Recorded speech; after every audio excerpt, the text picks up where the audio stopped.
fallait arrêter parce que l'important, c'est ce que va nous dire son Excellence. Hein. Donc, sinon, on peut applaudir jusqu'à midi et puis voilà.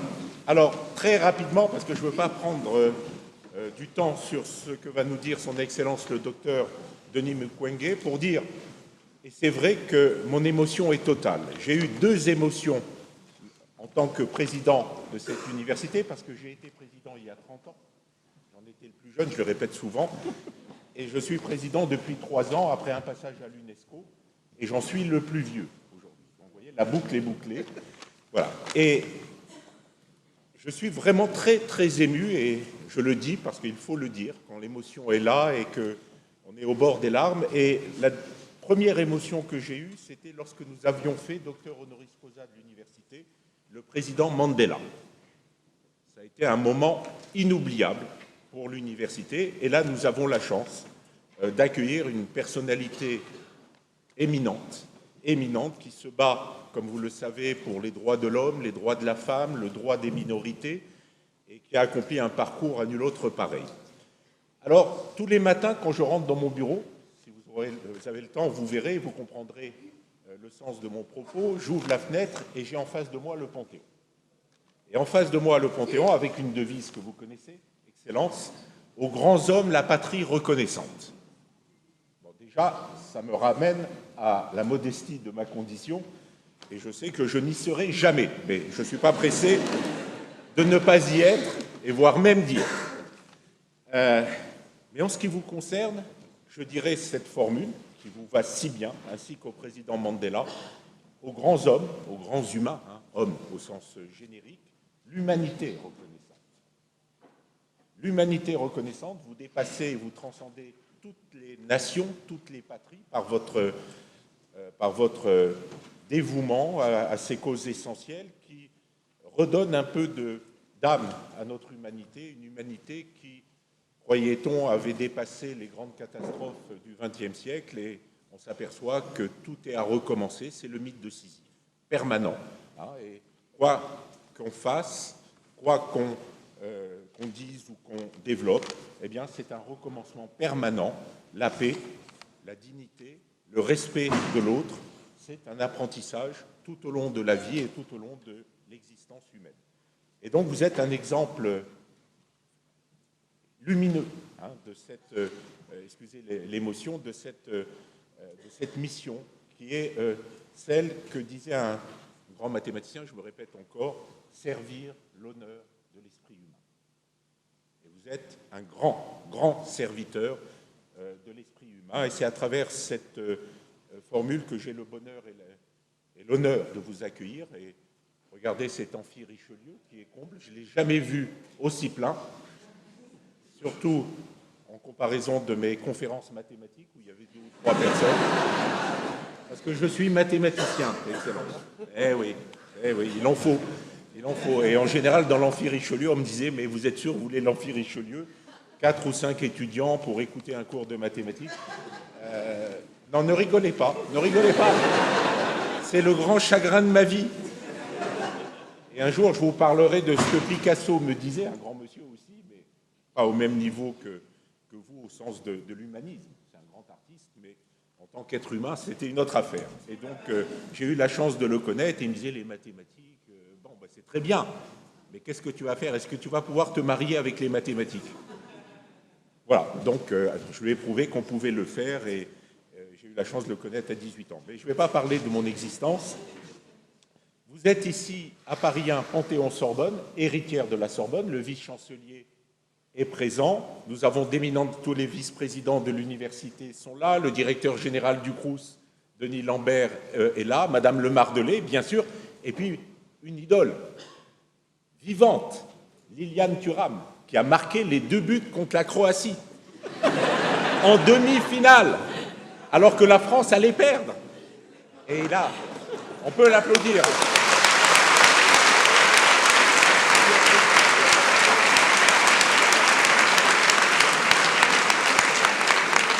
Et comme vous le savez, Liliane Thuram utilise ce prestige qui est le sien pour défendre des causes essentielles. Et je pense qu'il vous en parlera quand vous pourrez le rencontrer en tête-à-tête. Et je tiens à lui rendre hommage. Voilà un sportif engagé pour les droits de l'homme, pour les droits humains. Et je tiens à lui rendre hommage parce que le sport aussi, c'est un moyen de motiver les jeunes et les moins jeunes pour aller vers un humanisme affirmé. Nous avons le ministre Gali qui est là, qui est un grand ministre du Togo, qui a été ministre de la Justice et qui est aussi un grand acteur pour les droits de l'homme. Son fils est mon neveu, donc il m'appelle tonton. Et Adélaïde Kikonda, qui est mon assistante chérie, là, qui est ici et qui a été un maître d'œuvre pour cette cérémonie, me dit c'est normal en Afrique, tonton, c'est une marque d'affection. Et j'aimerais que tous les jeunes Africains, je rêve, m'appellent tonton et j'en serai ravi. Bon, soyons sérieux, mais je suis sérieux. Donc, je voudrais dire à quel point nous sommes reconnaissants au Master 2 et à son professeur, Madame Lagrange, Evelyne Lagrange, c'est ça ?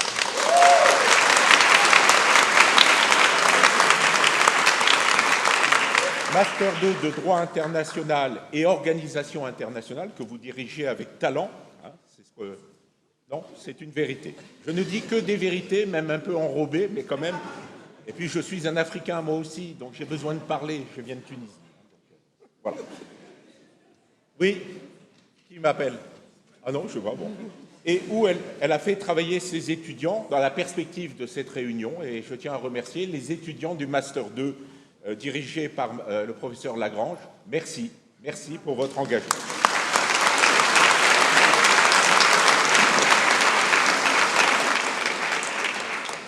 De même, je souhaite remercier les étudiants du Master 2 droit africain, dirigés par le professeur Matringe, qui est ici. Voilà.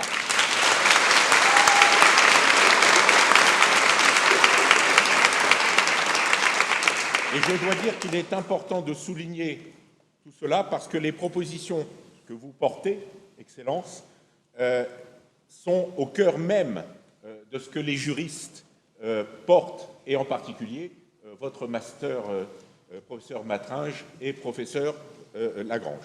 Je salue aussi François-Guy Trébul. Où est-il le doyen? C'est lui le père des juristes, doyen de l'école de droit de la Sorbonne, qui est aussi un grand défenseur des droits de l'homme et un acteur essentiel dans notre université. Et donc, que devais-je dire? Alors, il faut remercier aussi, et je tiens à le dire, les professeurs qui viennent d'être précités, Monsieur Armel Kani-Inda Niyouni, j'espère ne pas avoir... Il est là?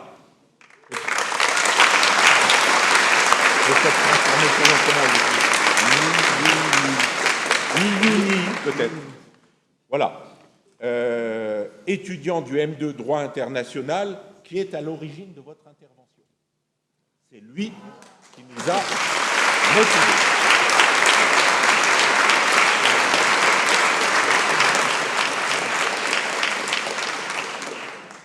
Le docteur Martin Moulumba, qui est ici, éminent docteur de Paris 1, mention très honorable, prix de thèse, etc. L'honneur de Paris 1. C'est l'honneur de Paris 1 d'avoir ces jeunes docteurs.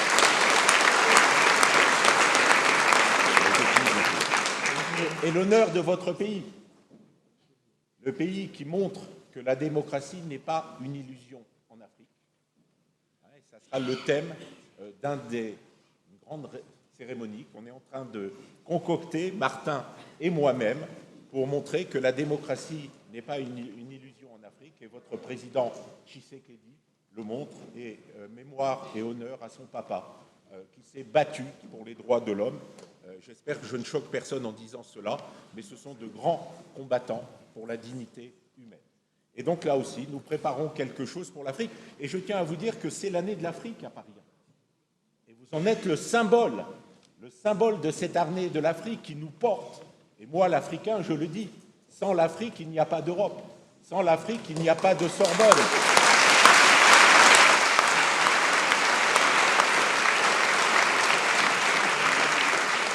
Voilà ce que je voulais dire. Je vais remercier ma chère Adélaïde Kikonda, qui a amené le soleil à la présidence de l'université. Elle est là depuis moins d'1 an, mais elle est de Brazzaville. Ça vous choque pas? Elle est congolaise, mais elle m'a dit qu'elle n'est jamais allée à Kinshasa, parce qu'il n'y a pas de pont. Et elle m'a parlé des sirènes du fleuve Congo, elle m'a parlé de, je ne sais pas quoi, des choses qui m'ont fait peur, et donc je n'irai pas me baigner dans le fleuve Congo. Merci Adélaïde. Voilà ce que je voulais dire. Je remercie aussi toute l'équipe de la communication de Paris 1, son directeur Franck Paquier, où est-il, qui a été aussi un maître d'œuvre. Voilà, il arrive, il a entendu son nom, il arrive, voilà, Franck Paquier et toute son équipe, Aurélia Genquin, qui a joué un rôle fondamental, Lillois Philippe, Marine Garcia, Pascal Lévy, le photographe, Gwenaël Cuny. Bon voilà, toute une équipe de la Sorbonne. Alors, je ne vais pas parler de votre parcours. Vous avez eu le prix Nobel, le prix Zakharov, et vous êtes docteur honoris causa de l'Université d'Angers. Et son président m'a demandé de vous transmettre ses amitiés et ses salutations. Il n'a pas pu venir aujourd'hui parce qu'il manifeste avec les Gilets jaunes. Donc, il est très occupé. Non, attendez. Non. Ce n'est pas les Gilets jaunes, c'est les robes jaunes. Il est professeur de sciences humaines et ils ont une cérémonie, ils sont au jaune. Donc, il ne faut pas qu'ils sortent dans la rue parce qu'on peut les confondre avec les autres. Donc, voilà, vous allez nous parler de tout ce que vous faites. Maintenant, ils sont impatients de vous écouter. J'ai assez déblatéré, n'est-ce pas, Liliane Thuram, hein, donc, ce que je voulais dire aussi, pour terminer, vous êtes dans l'amphi Richelieu, vous avez de prestigieuses statues. Là, je crois que c'est, je ne me rappelle plus si c'est Aristote, Platon ou Socrate. Tu arrives à lire, là? Bon, là, c'est Robert de Sorbon. Et je tiens à vous dire que la Sorbonne, Excellence, pourquoi s'appelle-t-elle la Sorbonne? Ce patrimoine de l'humanité. La Sorbonne n'appartient à personne. Elle est à nous tous et à nous toutes, quoi qu'en disent certains responsables. Et là, je me battrai pour que la Sorbonne reste un patrimoine et je voudrais qu'elle soit même reconnue comme patrimoine de l'UNESCO. Une université séculaire qui a marqué les progrès de la science, de l'enseignement. La Sorbonne est un héritage universel. Et personne ne peut s'attribuer, à titre personnel ou institutionnel, la Sorbonne. Donc elle a été créée à l'initiative de Robert de Sorbon et du roi Louis IX, que nous connaissons sous le nom de Saint-Louis. En 1257, elle est devenue l'Université de Paris, et notre magazine s'intitule #1257. Donc voilà, c'est un vieux magazine qui remonte à l'époque du Moyen-Âge. Et pourquoi s'appelle-t-elle la Sorbonne? En référence à Robert de Sorbon. Mais, Madame Le Mardelet, vous allez peut-être me contredire, je raconte plein d'histoires. Hein. Vrai ou faux, c'est pas grave. Mais ce que je vais vous dire, j'aime ce que je vais vous dire. Paraît-il que Victor Hugo l'a écrit. Donc, Victor Hugo l'a écrit, qui était étudiant à la faculté de droit. Eh bien, lorsqu'ils ont cherché à trouver un nom, un petit nom pour cette université de Paris, avec Sorbon, ils avaient quelques difficultés. Et puis quelqu'un a eu cette idée géniale de faire le lien avec la formule latine Sorbona, qui veut dire bonne chance ou bonne opportunité. Eh bien, vous êtes dans l'université de la bonne chance et qui a la chance de vous accueillir, Excellence. Voilà, la Sorbonne, c'est la bonne chance.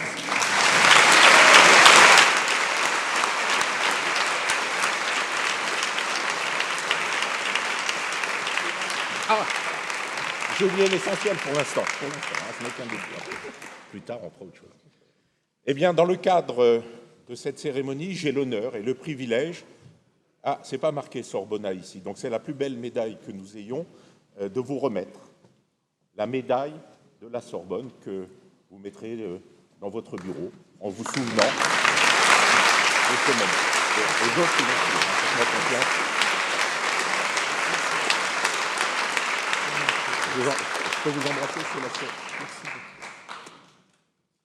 Merci.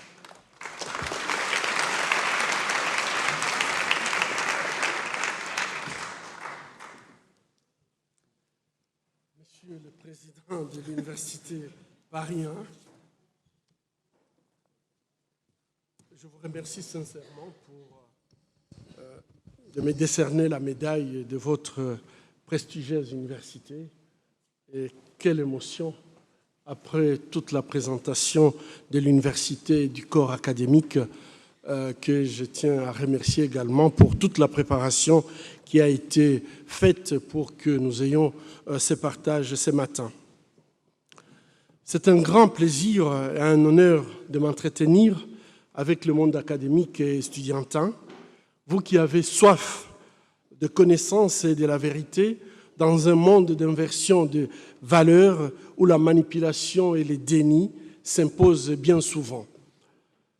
Le sujet que nous allons partager ce matin dans cet amphithéâtre a retenu toute mon attention car il correspond non seulement à la plus grande aspiration des dizaines de milliers de femmes que nous prenons en charge à l'hôpital de Panzi, mais aussi à une lutte que nous menons avec tous nos compatriotes épris de paix et de justice.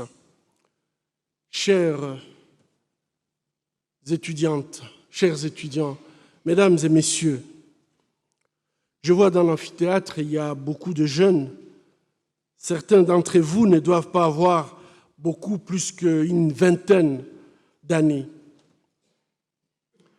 Pensez un instant au contexte dans lequel les Congolaises et les Congolais de votre génération ont grandi. Ils n'ont jamais connu ni paix, ni justice, ni la démocratie. Pour eux, il ne s'agit pas de droits universels, mais d'idéaux à atteindre.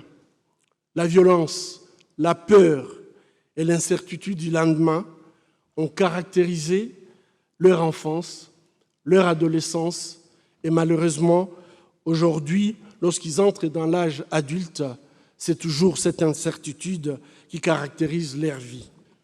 Dans l'Est du Congo, vous trouverez très peu de personnes qui n'ont pas été victimes ou bourreaux, qui n'ont pas été traumatisées par 2 décennies d'un conflit né sur le décombre du génocide rwandais. Lorsque je parle avec les agents de mon bureau et que chacun raconte son histoire, plusieurs n'ont plus de famille, ils sont restés seuls puisque toutes leurs familles ont été massacrées, ou on a même des enfants nés issus du viol. Et en fait, on se pose toujours cette question dans notre environnement, qui n'est pas traumatisé? À une époque, en effet, pas moins de 9 armées issues des pays voisins ont occupé les territoires de notre pays. Et il est encore difficile d'estimer, à l'heure où nous parlons, le nombre de milices congolaises et étrangères qui opèrent au Congo dans un climat prévalent d'impunité et de terreur où la loi du plus fort s'impose toujours face à un état de droit quasi inexistant. Lorsque les chercheurs peuvent essayer de comprendre qu'est-ce que c'est l'absence d'un état de droit, je peux vous assurer que si vous allez au Congo, dès que vous traversez la frontière, vous vous rendez compte qu'il y a quelque chose d'anormal qui se passe, puisque l'absence de l'état de droit fait qu'on vit, même sur la frontière, des choses qu'on ne voit nulle part ailleurs. C'est dans ce contexte que nous, médecins, devenus acteurs humanitaires par la force des événements, ayant déjà réparé les conséquences de la barbarie humaine sur 2 générations, ne pouvons accepter de voir encore une nouvelle génération sacrifiée sans agir.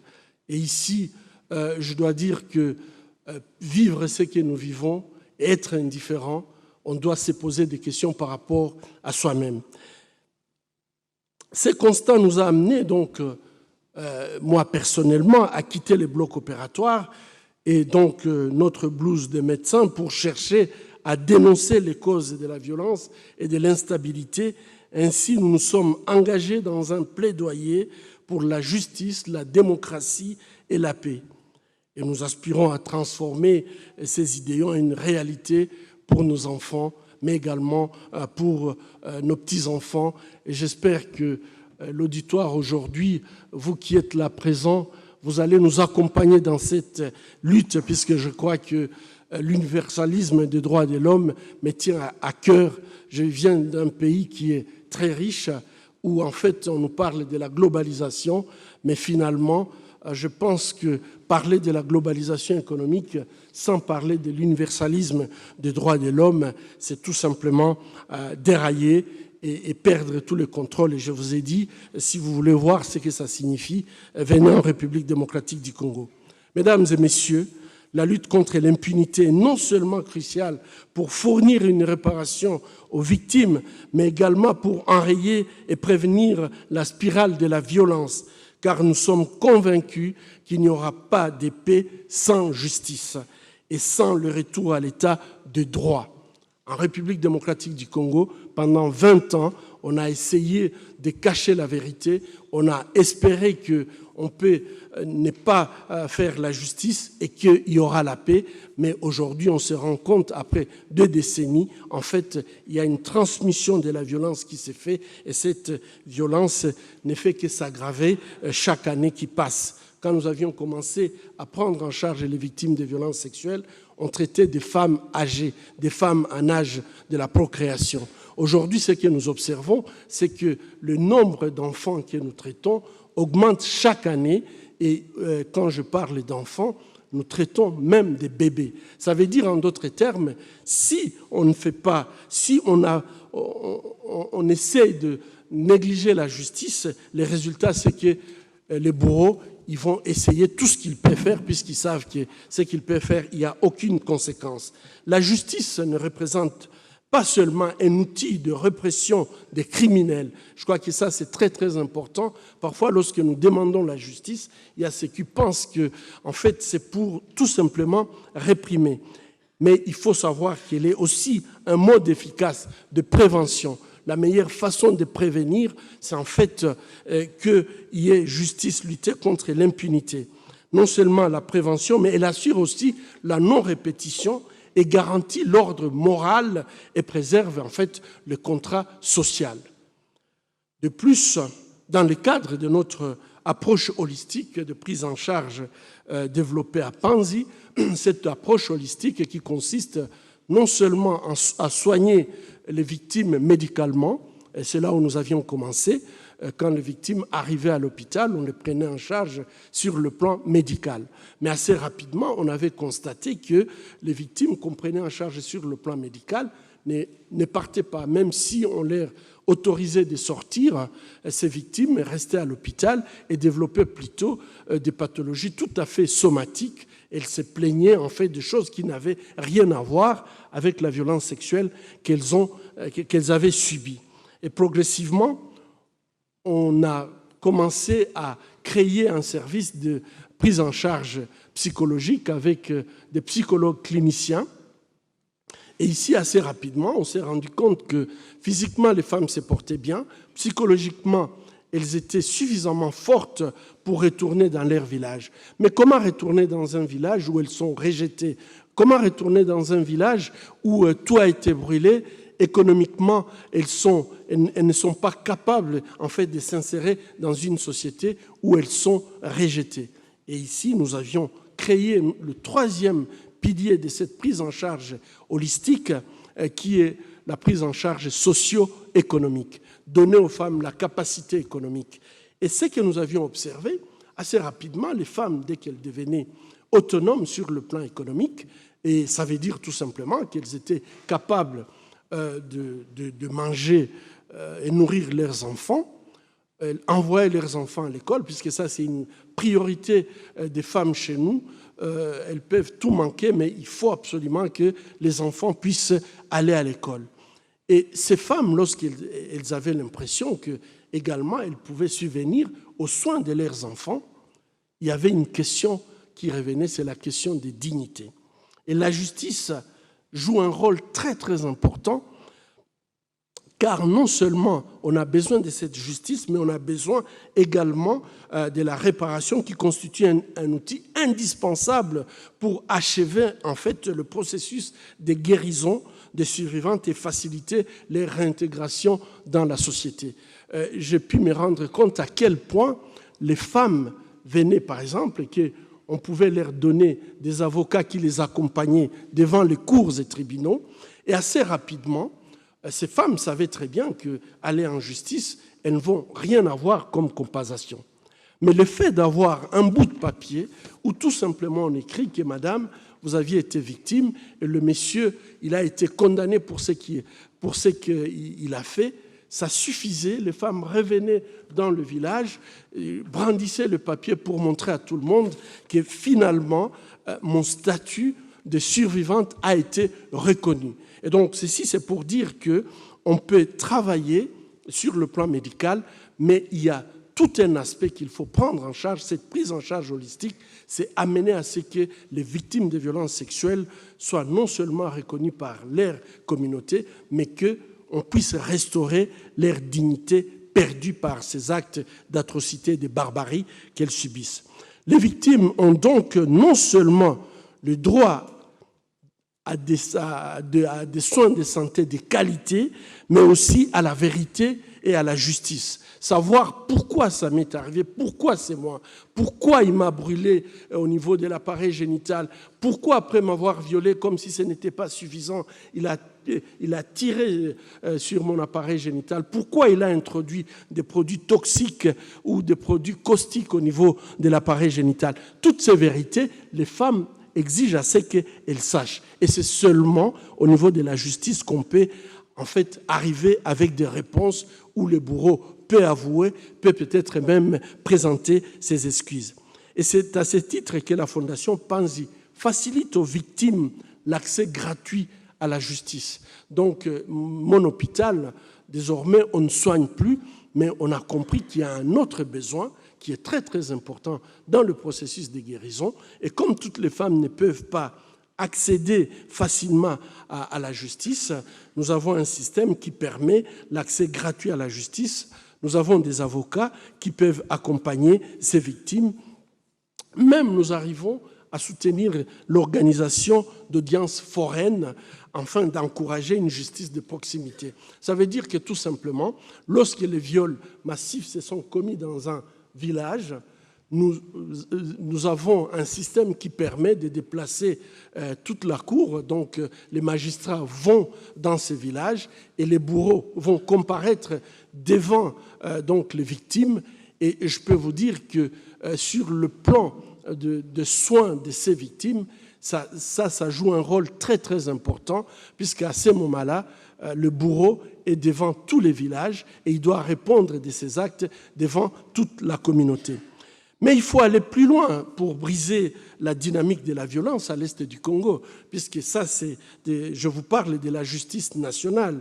Il faut une réponse tant de justice congolaise, donc nationale, que de la justice internationale, car les crimes sont congolais, commis par des Congolais, mais aussi par des étrangers, ainsi que les cerveaux qui sont derrière les atrocités dont nous sommes les témoins tristement privilégiés depuis trop longtemps. Et vous le savez très bien, ces crimes sont orchestrés par des cerveaux qui sont tout à fait parfois en dehors de la République démocratique du Congo.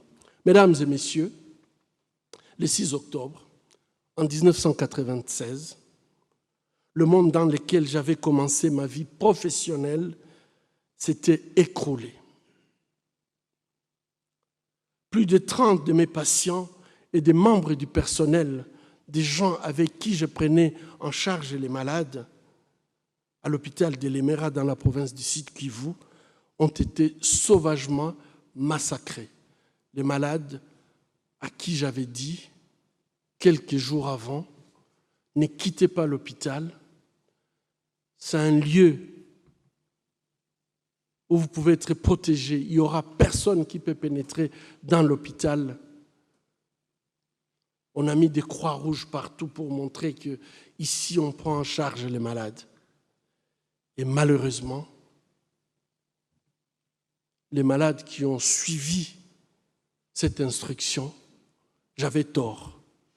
Ils ont été tous massacrés dans leur lit, ainsi que le personnel qui s'occupait de ces malades.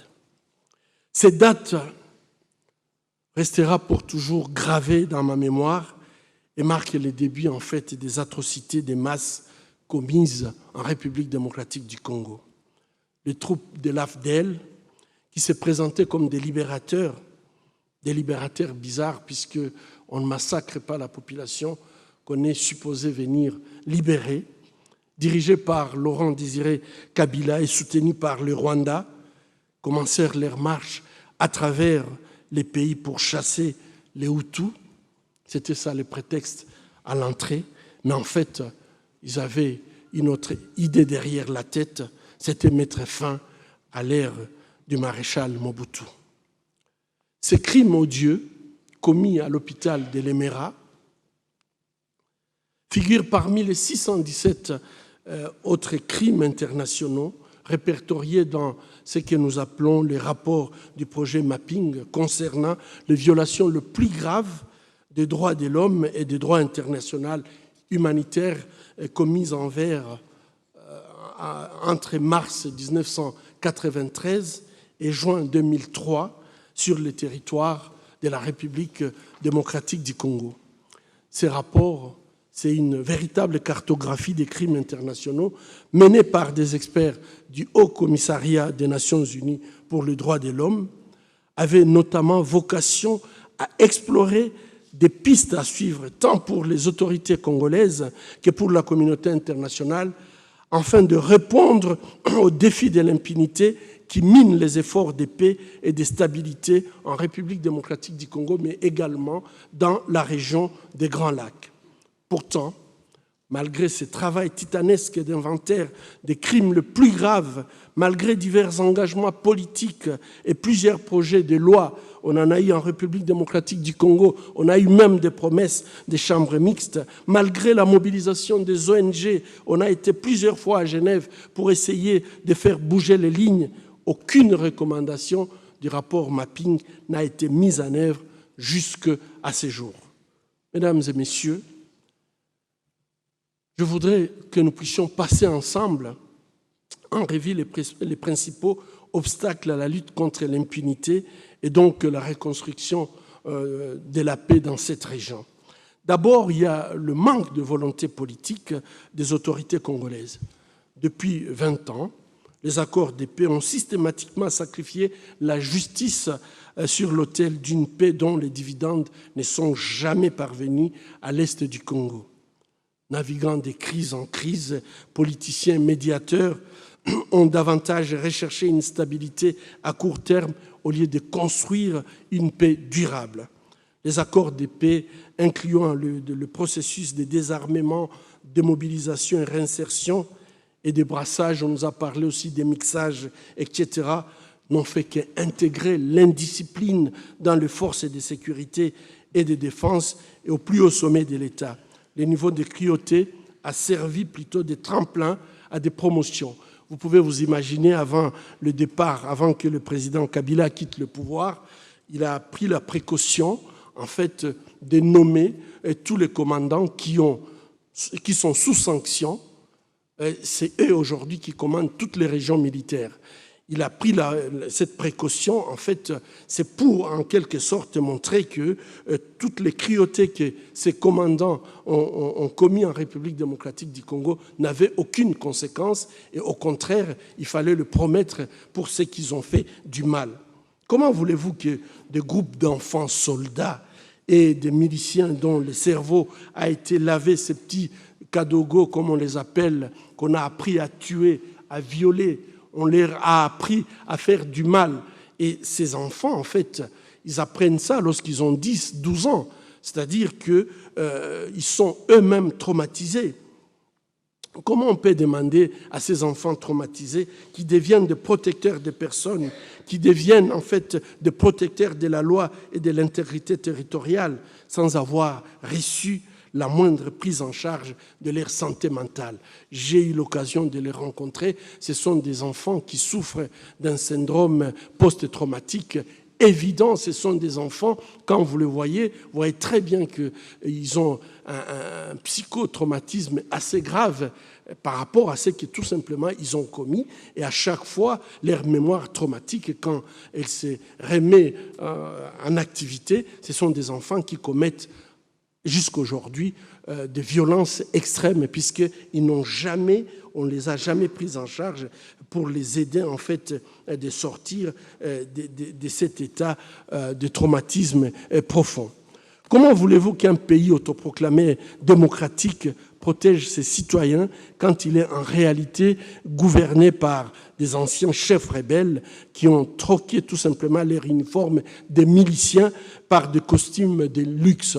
Et ça, c'est une triste vérité de constater que des gens, en fait, qui ont été miliciens, qui n'ont jamais, dans leur vie, n'ont jamais pu faire autre chose que tuer, violer. Du coup, ils changent leurs uniformes, ils mettent un costume et ils deviennent en fait des dirigeants de tout un peuple, 80 millions sous des personnes de ce type. Comment voulez-vous avoir une réelle volonté de rendre justice lorsque les gouvernants d'aujourd'hui sont bien souvent les bourreaux d'hier? Et je crois que devant toutes ces questions, on peut très très bien comprendre qu'il y a une responsabilité de la part de gouvernants congolais qui n'ont jamais voulu faire le moindre vetting pour savoir qui a fait quoi et qu'est-ce qu'il a eu comme conséquence par rapport à ce qu'il a fait pour qu'on puisse confier à cette personne des responsabilités d'État. Ensuite, il y a l'influence des pays voisins qui constitue un autre obstacle de taille face au défi de l'impunité et la consolidation de la paix dans la région des Grands Lacs. La communauté internationale ne s'est malheureusement jamais remise de son échec à prévenir le génocide rwandais.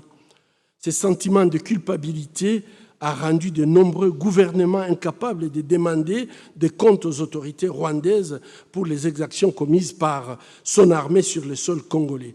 Et quand je suis en France, souvent je me dis, la France a beaucoup de choses à dire par rapport à ce qui s'est passé, mais en fait, la culture de l'autoflagellation française fait qu'on préfère ne rien dire et considérer que nous avons tort. Mais je pense qu'il faut dire la vérité. Il faut absolument qu'un jour, on puisse dire la vérité par rapport à ce qui s'est passé dans cette région. Et en fait, il faut le savoir que la majorité des atrocités commises entre 1996 et 1997, si vous lisez les mapping reports, ont été commises par des soldats de l'armée rwandaise. Mais il n'y a personne qui veut en parler. Je sais que ça comporte un risque, mais je crois qu'il faut risquer. Quand on est un défenseur des droits de l'homme, il faut faire éclater la vérité.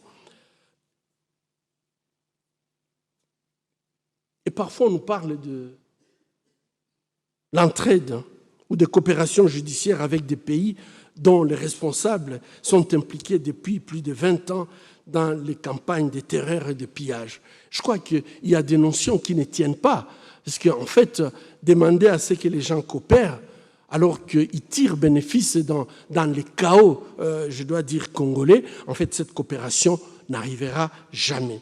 Le Rwanda a clairement fait chantage, par exemple, à l'époque de la publication du rapport Mapping, proférant la menace de retirer ses troupes des missions de paix des Nations Unies et de l'Union africaine si l'identité seulement des auteurs présumés était divulguée. Et peut-être vous avez tout suivi. En fait, on fait un rapport, et dans le rapport, on enlève tous les noms des auteurs, on met les noms des victimes, on met les locations, là où les atrocités se sont passées, et en fait, on enlève les noms des bourreaux. Ça me paraît tout à fait bizarre.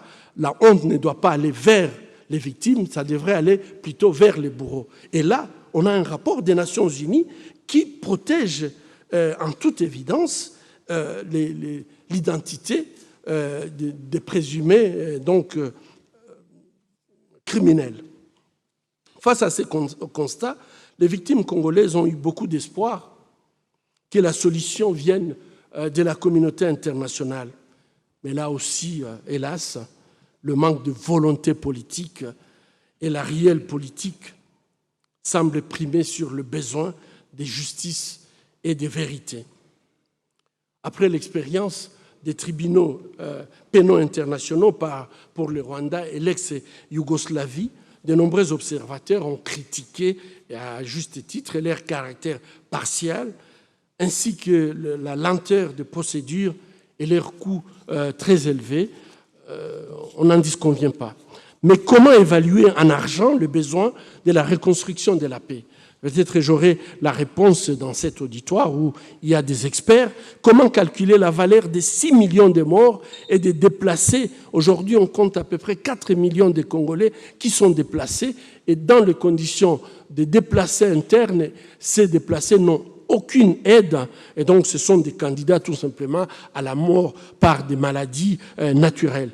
Et des centaines de milliers de femmes violées. Comment on calcule la valeur de toutes ces, ces barbaries que ces gens ont subies? Comment chiffrer plusieurs générations sacrifiées?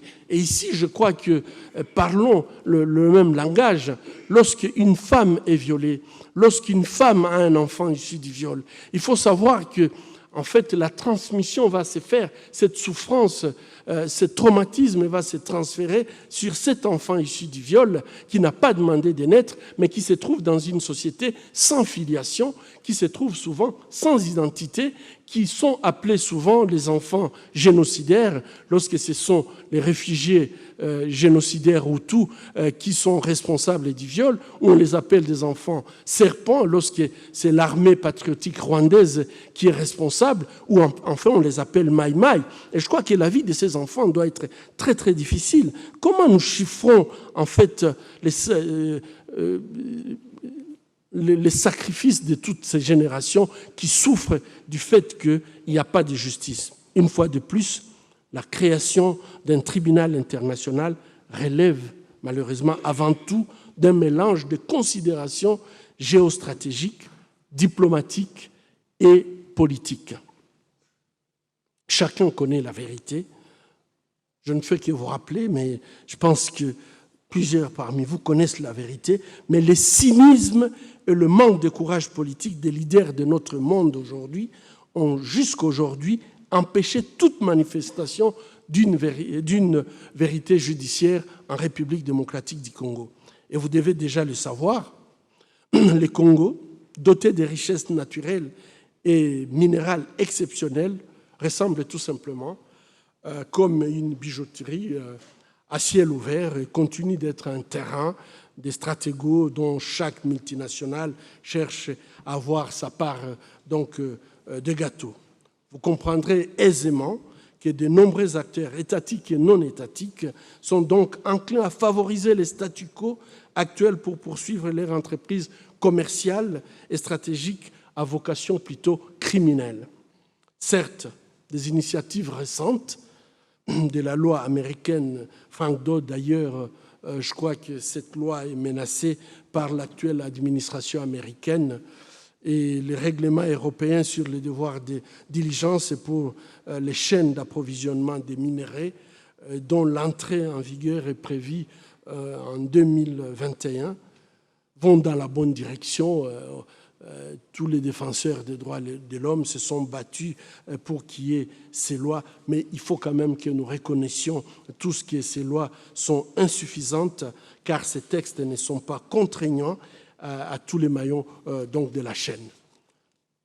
L'appétit cynique des entreprises multinationales, motivées par des intérêts économiques et financiers, a trouvé donc ses meilleurs partenaires auprès des autorités sans foi ni loi qui maintiennent un environnement où règne la corruption et l'impunité, laissant la place à l'exploitation plutôt illégale de notre terre, au sacrifice de sa population qui est souvent acculée à fuir, ou alors ceux qui se résignent, ils acceptent de travailler comme des esclaves modernes pour survivre dans une pauvreté extrême. Et ici, j'ai une expérience triste, mais qui montre qu'il y a quand même des possibilités à faire changer les choses.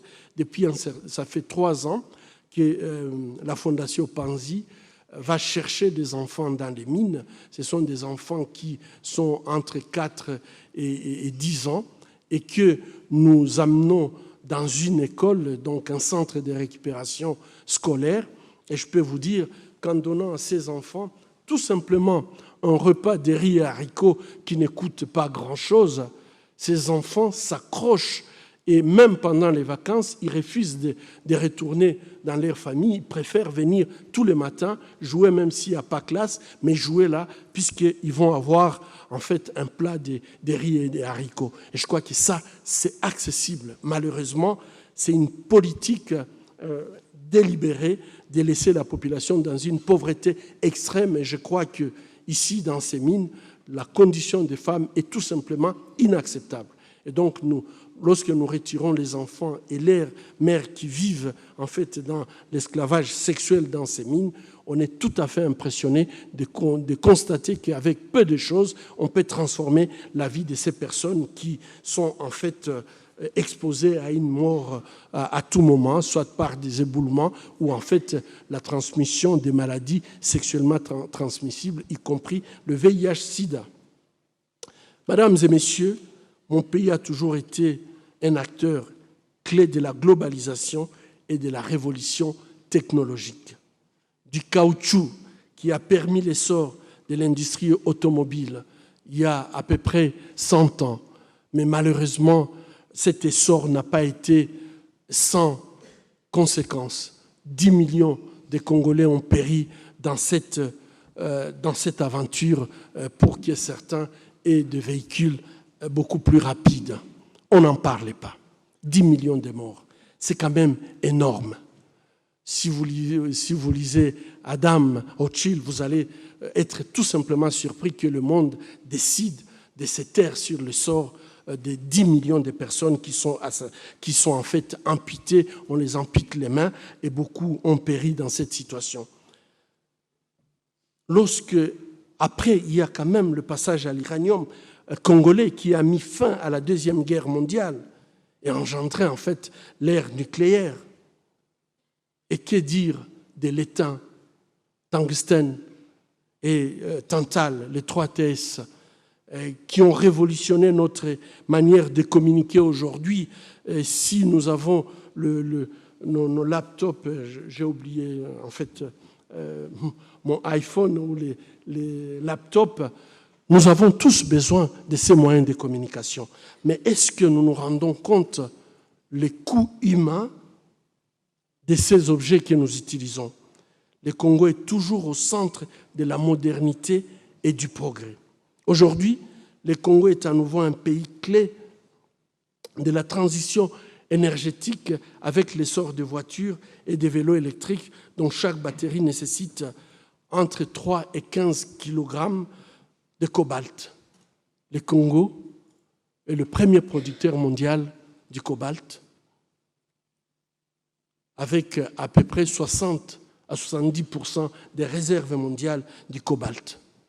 Allons-nous encore payer de nos vies pour qu'il y ait des voitures électriques? Malheureusement, dans un contexte d'exploitation illégale, la bonne conscience par rapport à la protection de l'environnement, et moi je protège l'environnement, mais je dois dire que par rapport à la protection de l'environnement et le confort des uns, malheureusement, ça coûte la vie aux autres. Et en fait, des 10 millions pour les caoutchoucs, 6 millions pour nos téléphones mobiles, nos téléphones portables, allons-nous accepter encore des pertes en vies humaines pour avoir des voitures électriques et se donner la bonne conscience d'avoir un environnement propre? En effet, ce progrès n'a jamais été ni propre ni partagé. Ça, il faut que ça soit clair. Ni propre ni partagé. Il y a ceux qui payent trop cher pour que d'autres aient une conscience tranquille. Nos ressources qui permettent des avancées en Europe et dans le reste du monde n'ont jamais entraîné le développement des communautés locales où sont extraites ces matières premières et n'ont jamais profité à la population congolaise, hormis quelques dirigeants et hommes d'affaires avides d'argent, sans scrupules, qui en fait ne pensent qu'à eux-mêmes. Au contraire, ces ressources minières sont une réelle source de problèmes pour nos populations. Il s'agit de l'une des causes profondes des conflits récurrents et des violations des droits humains, telles les violences sexuelles à grande échelle dont nous réparons les conséquences à l'hôpital des Panzi sur, hélas, déjà la deuxième génération des victimes. Mesdames et messieurs, je l'ai exprimé dans le cadre de mon discours prononcé à Oslo le 10 décembre 2018. Comment construire la paix sur des fausses communes? Comment construire la paix sans vérité ni réconciliation? Comment construire la paix sans justice ni réparation? Et qu'attend le monde pour que les rapports mapping soient pris en compte?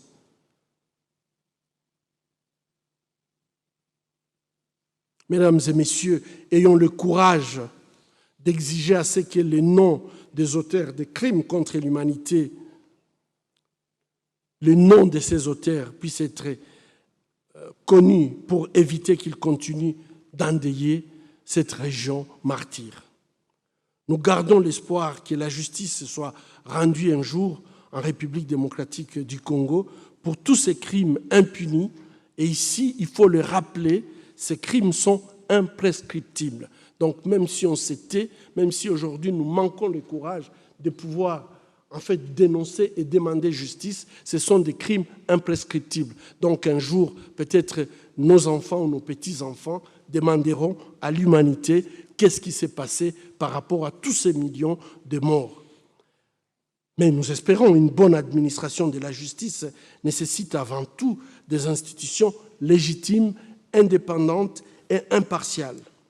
Ceux d'entre vous qui ont suivi le récent processus électoral en République démocratique du Congo, reporté pendant plus de 2 ans suite à de diverses manœuvres dilatoires, auront compris que nos institutions ont perdu toute indépendance et crédibilité et sont à l'origine d'une nouvelle crise de légitimité mettant en péril la cohésion nationale et les acquis de la genèse de la démocratie au Congo depuis 15 ans où on espérait, avec une constitution, on se disait, ça y est, cette constitution, elle est solide, nous espérons pouvoir aller sur le chemin de la paix.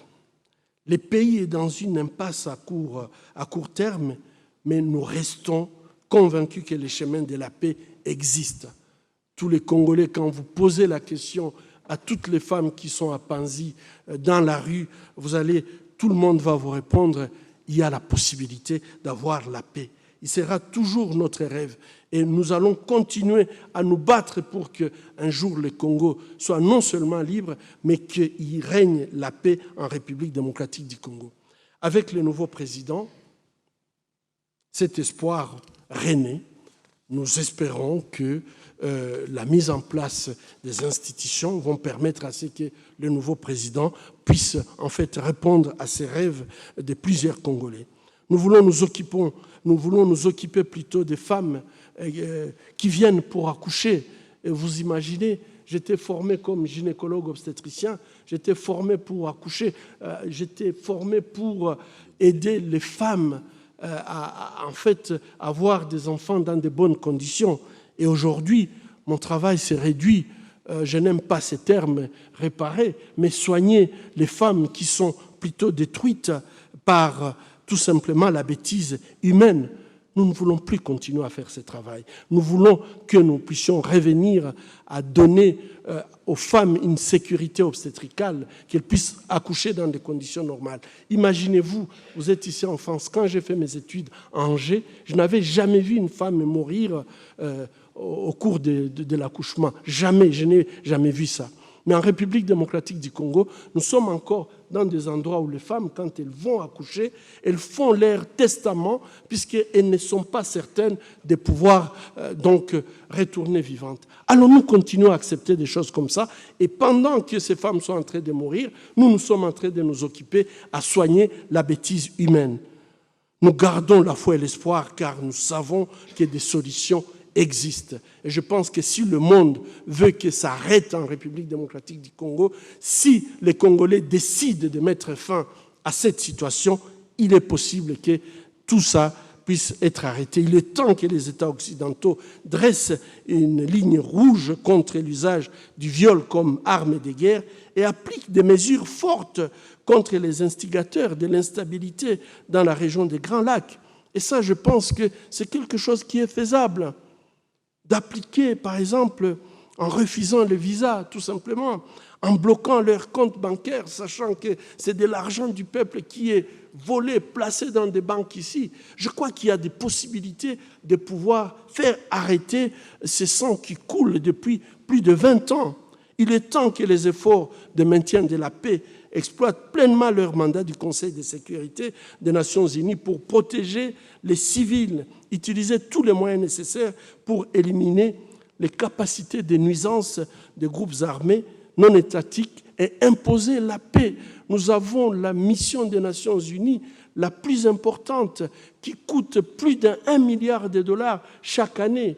Et pendant 20 ans, qu'on puisse nous expliquer que des hommes qui se battent avec des machettes et des gourdins et des choses comme ça, qu'on n'est pas capable de pouvoir mettre fin à ces types.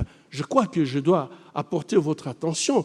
Le conflit en République démocratique du Congo, ce n'est pas une guerre entre des ethnies, puisque quand on l'écoute de très loin, on se dit « Ah, en Afrique, pourquoi ils aiment bien se battre ?» Ce n'est pas ça.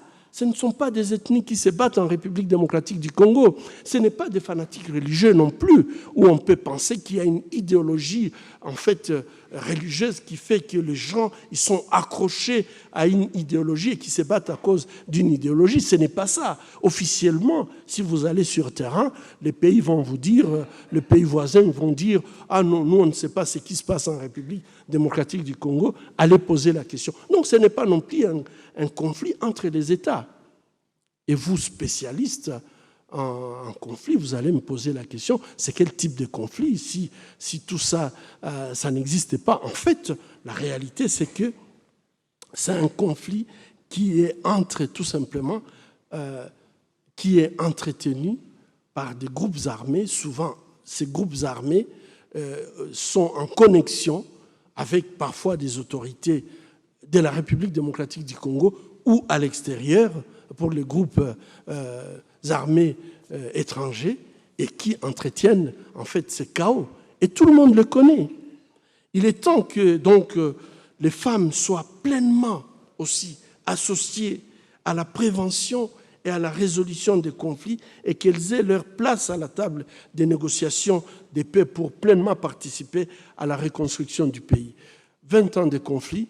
Prenez les rapports, vous allez trouver que les femmes ne participent pas alors que nous avons la résolution 1325, mais les femmes ne participent presque pas. Lorsqu'elles participent, c'est pour être la secrétaire d'un ministre ou de quelqu'un qui est dans la négociation.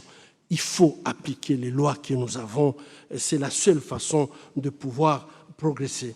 Il est temps également que la Cour pénale internationale poursuive les crimes les plus graves censés choquer la conscience de l'humanité et installer des chambres spécialisées mixtes pour les crimes internationaux commis avant l'entrée en vigueur du statut de Rome.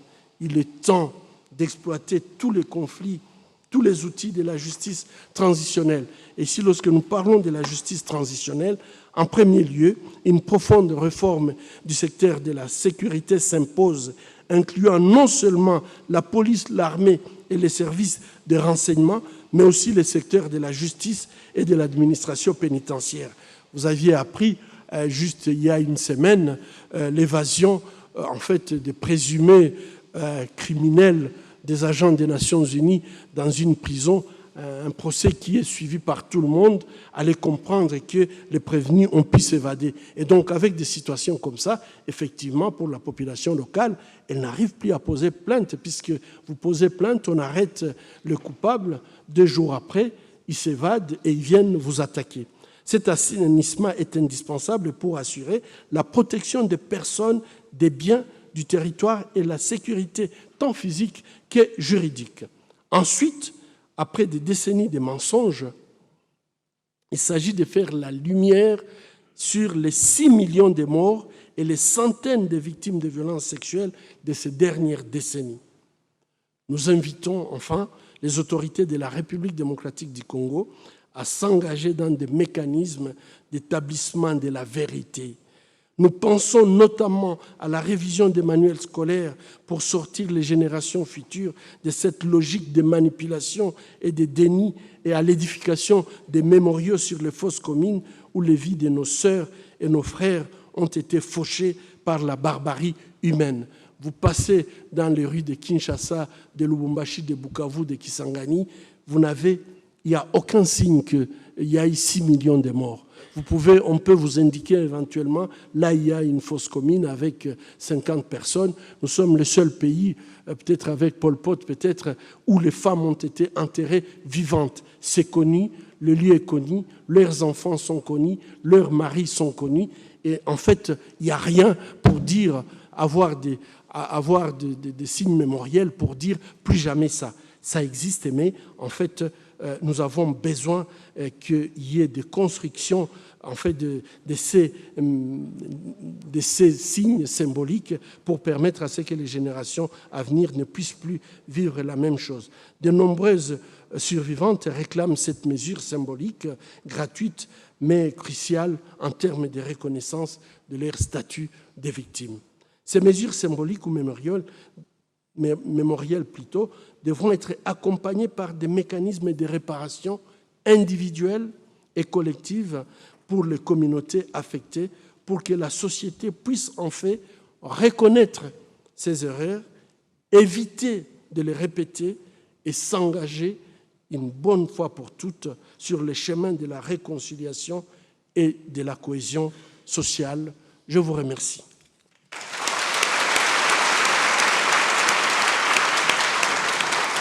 Merci.